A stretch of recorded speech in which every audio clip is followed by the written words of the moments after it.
Assalamualaikum warahmatullahi wabarakatuh.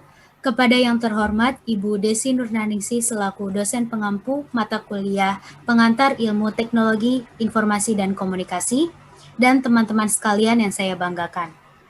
Pada kesempatan ini, izinkan kami dari kelompok 4 untuk mempresentasikan hasil kerja kelompok kami tentang teknologi dalam bidang kesehatan. Namun sebelum itu, izinkan kami untuk memperkenalkan diri kami terlebih dahulu. Yang pertama ada Eka Novianti. Halo Eka. Halo, Assalamualaikum. Baik, yang kedua ada Nabila, yaitu saya sendiri selaku moderator. Yang ketiga ada Nurul Zana Siregar. Halo Nurul. Halo. Dan yang terakhir ada Sri Lungguh Rahayu. Halo Lungguh.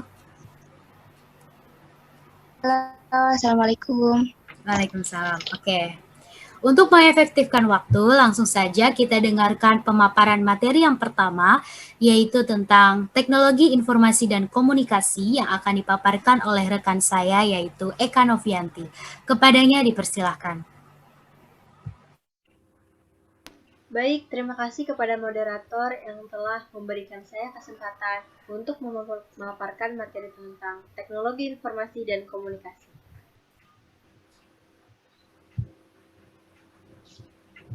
Selanjutnya, yang pertama itu ada pengertian teknologi. Kata teknologi berasal dari bahasa Yunani, teknologia atau tekna, yang mempunyai arti keahlian dan logia yang berarti pengetahuan. Dalam pengertian yang sempit, teknologi merupakan sesuatu yang mengacu pada objek benda yang dipergunakan untuk kemudahan aktivitas manusia, seperti mesin, perkakas, atau perangkat keras. Pada hakikatnya, teknologi adalah penerapan ilmu atau pengetahuan lain yang terorganisir ke tugas-tugas praktis, sehingga dapat dipahami bahwa teknologi merupakan pengejawantahan dari ilmu pengetahuan. Yang kedua, ada pengertian teknologi informasi dan komunikasi. Teknologi informasi adalah meliputi segala hal yang berkaitan dengan proses penggunaan sebagai alat bantu, manipulasi, dan pengelolaan informasi. Teknologi komunikasi adalah segala hal yang berkaitan dengan penggunaan alat bantu untuk memproses atau mentransfer data dan perangkat yang satu ke yang lainnya. Selanjutnya ada peran teknologi informasi dalam bidang kesehatan.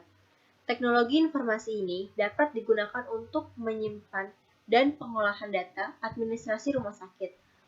Dapat juga dilakukan untuk melakukan riset dalam bidang kedokteran, diagnosa penyakit, penentuan obat yang tepat, hingga menganalisis bagian dalam organ tubuh manusia yang sulit dideteksi. Kemajuan teknologi informasi di bidang kesehatan memang dapat memberikan banyak manfaat, terutama dalam pemerataan akses dan informasi. Selain itu, ada dampak buruk yang dapat ditimbulkan dalam teknologi informasi di bidang kesehatan, yaitu berkembangnya teknologi tentang penyedia informasi kesehatan atau perlengkapan diagnosa kesehatan mampu membawa kekhawatiran terhadap eksistensi profesi dokter dan tenaga kesehatan yang lain. Yang keempat ada manfaat teknologi informasi. Yang pertama, memudahkan pasien. Yang kedua, mempersingkat waktu tunggu pasien. Yang ketiga, mempermudah dokter dan tenaga medis lainnya dalam menolong pasien. Yang keempat, meningkatkan derajat kesehatan masyarakat. Yang kelima, penyimpanan dan perawatan data menjadi lebih mudah. Yang keenam, membuat alur kerja menjadi lebih sederhana. Yang ketujuh, sebagai alat pemasaran. Yang kedelapan, untuk memonitoring secara online. Yang ke-9, untuk menjangkau pasien yang lebih luas. Yang ke-10, untuk mencegah penularan penyakit.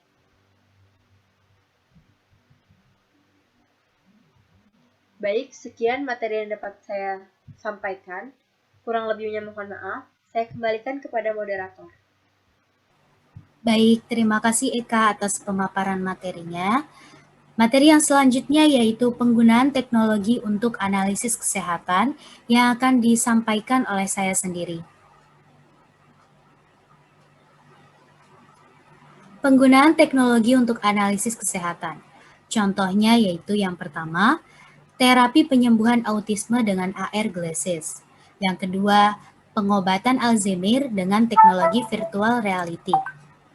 Yang ketiga, Imaginary Brain Society atau aplikasi AR bagi penderita kanker anak. Kemudian ada mengobati kecanduan obat terlarang dan mengatasi fobia dengan teknologi AR. Selanjutnya ada sistem teknologi informasi yang digunakan di bidang kesehatan. Yang pertama ada sistem informasi. Yang kedua ada unit pencari informasi pasien. Yang ketiga ada CT scan atau komputer tomografi. Yang keempat ada MySyn atau sebuah sistem pakar yang dapat membantu atau memudahkan dokter-dokter yang belum berpengalaman dalam menangani suatu penyakit tertentu. Selanjutnya ada sistem berbasis kartu cerdas atau smart card. Kemudian ada komputer pencitraan 3 dimensi, jasa pelayanan kesehatan teknologi informasi, ultrasonografi, teknologi nirkabel, pencarian dan peletakan informasi obat-obatan, dan penggunaan biosensor. Upaya pengenalan teknologi informasi untuk peningkatan kualitas pelayanan kesehatan. Penerapan teknologi informasi di bidang kesehatan ini diyakini dapat memberikan berbagai manfaat bagi provider pelayanan kesehatan. Dengan dukungan teknologi tersebut, manfaat yang dapat diperoleh diantaranya yaitu tersedianya informasi kesehatan bagi pasien yang akurat dan komprehensif, sehingga provider dapat memberikan berbagai kemungkinan perawatan terbaik. Kemudian adanya informasi lebih lanjut mengenai penerapan teknologi informasi yang lengkap dan akurat dan dapat membantu dalam proses diagnosa. Kemudian ada meminimalkan medical error serta dapat menawarkan pelayanan kesehatan yang aman dengan biaya yang rendah. Baik, untuk materi selanjutnya yaitu contoh implementasi akan dipaparkan oleh dua rekan saya yaitu Nurul Zanah dan akan dilanjut dengan Sri Lunggu Rahayu. Kepadanya dipersilahkan. Terima kasih kepada moderator. Selanjutnya saya akan memaparkan materi mengenai contoh implementasinya. Yang pertama ada jenis-jenis USG. Ultrasonografi adalah alat diagnostik non-invasif menggunakan gelombang suara dengan frekuensi tinggi di atas 20.000 Hz untuk menghasilkan gambaran struktur organ di dalam tubuh. Manusia dapat mendengar gelombang suara 20-20.000 Hz. Jenis-jenis USG ada USG 2 dimensi, ada USG 3 dimensi, ada USG 4 dimensi, dan ada USG Doppler. USG 2 dimensi. USG 2 dimensi ini mampu menampilkan gambar dua bidang, yakni memanjang dan juga melintang. USG 2 dimensi ini dapat digunakan untuk melihat organ-organ internal, melihat gerakan bayi, mengukur panjang dan berat janin, bahkan bisa untuk mendeteksi kelainan sebesar 80-90%. USG 3 dimensi. Melalui USG 3 dimensi ini ada tambahan satu bidang gambar lagi yang disebut dengan koronal. USG ini menghasilkan gambar 3 dimensi yang dapat dilihat lebih detail selain melihat wajah janin dalam kandungan. Juga dapat melihat permukaan tubuh janin. USG 3 dimensi ini dapat digunakan untuk melihat anatomi tubuh janin dan mendeteksi kondisi kelainan pada janin, seperti kelainan bibir sumbing atau bayi terlilit tali pusar.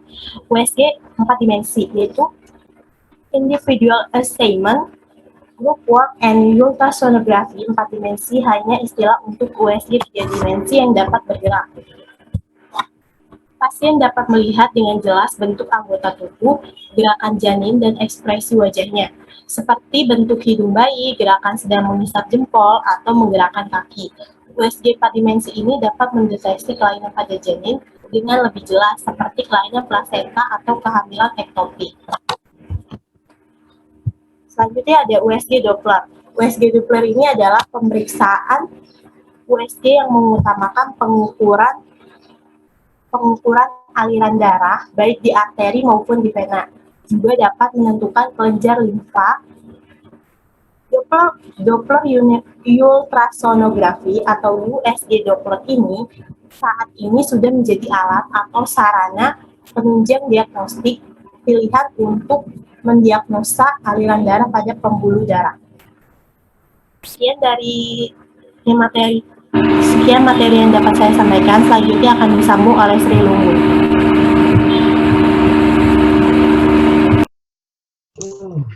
Baik, terima kasih kepada teman saya Nurul Zana yang telah memaparkan materi sebelumnya. Selanjutnya saya akan memaparkan materi mengenai prinsip kerja alat ultrasonografi. Cara kerja alat ultrasonografi transducer bekerja sebagai pemancar dan sekaligus penerima gelombang suara. Pulsa listrik yang dihasilkan oleh generator atau pulser diubah menjadi energi akustik oleh transducer. Sebagian akan dipantulkan dan sebagian lagi akan merambat terus menembus jaringan yang akan menimbulkan bermacam-macam eko sesuai dengan jaringan yang dilaluinya. Pantulan eko yang berasal dari jaringan-jaringan tersebut akan membentur transducer dan kemudian diubah menjadi pulsa listrik, lalu diperkuat dan selanjutnya diperlihatkan dalam bentuk cahaya pada layar oskiloskop. Gambaran eko seperti bayangan hitam keputihan atau abu-abu dan gambaran ini ditentukan oleh ketebalan jaringan. Semakin tebal atau padat suatu jaringan, maka semakin banyak gelombang yang dipantulkan sehingga semakin terang atau putih tampilan dalam layar monitor.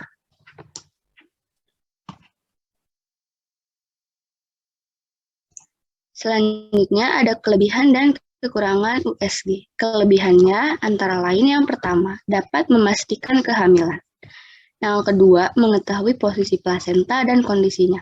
Yang ketiga, pasien dapat diperiksa langsung tanpa persiapan dan memberi hasil yang cepat. Yang keempat, aman untuk pasien dan operator karena tidak terganggu radiasi ionisasi. Yang kelima, memberi informasi dengan batas struktur organ sehingga memberi gambaran anatomis lebih besar dari informasi fungsi organ. Yang keenam, semua organ kecuali yang mengandung udara dapat ditentukan bentuk, ukuran, posisi, dan ruang interfasial. Yang ketujuh, dapat membedakan jenis jaringan dengan melihat perbedaan interaksi dengan gelombang suara. Yang terakhir,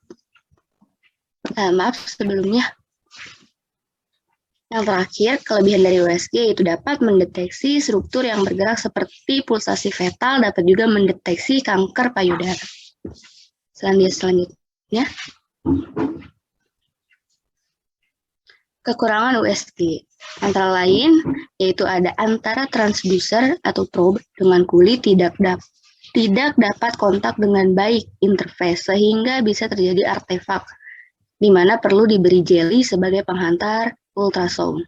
Kemudian bila ada celah dan ada udara, gelombang suara akan dihamburkan. Selanjutnya tidak 100% akurat.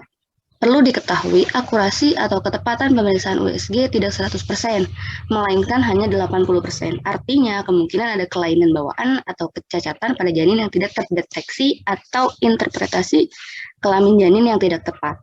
Hal ini dipengaruhi beberapa faktor, antara lain keahlian atau kompetensi dokter yang memeriksanya. Selanjutnya, tidak semua dokter ahli kandungan dapat dengan baik mengoperasikan alat USG. Sebenarnya untuk pengoperasian alat ini diperlukan sertifikat tersendiri. Kemudian posisi bayi seperti tengkurap atau meringkuk juga menyulitkan daya jangkau atau daya tembus alat USG. Meski dengan menggunakan USG 3 atau 4 dimensi sekalipun, tetap ada keterbatasan. Selanjutnya kondisi hamil kembar juga menyulitkan alat USG melihat masing-masing keadaan bayi secara detail. Terakhir, lokasi kelainan seperti tumor di daerah perut janin saat usia kehamilan di bawah 20 minggu agak sulit dideteksi. Selanjutnya.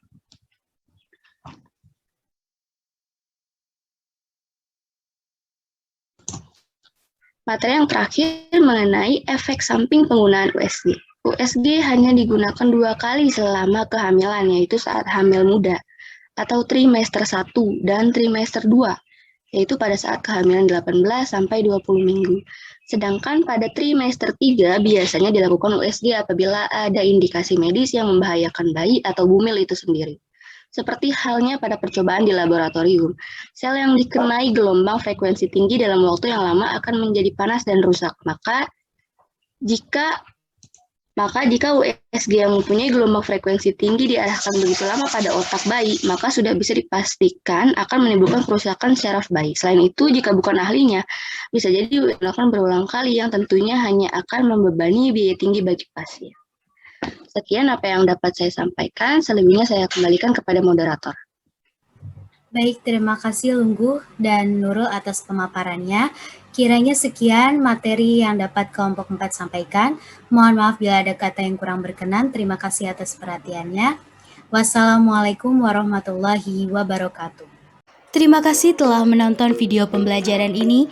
Jangan lupa untuk subscribe channel kami dan tekan tombol like jika kalian menyukai video ini. Terakhir, see you!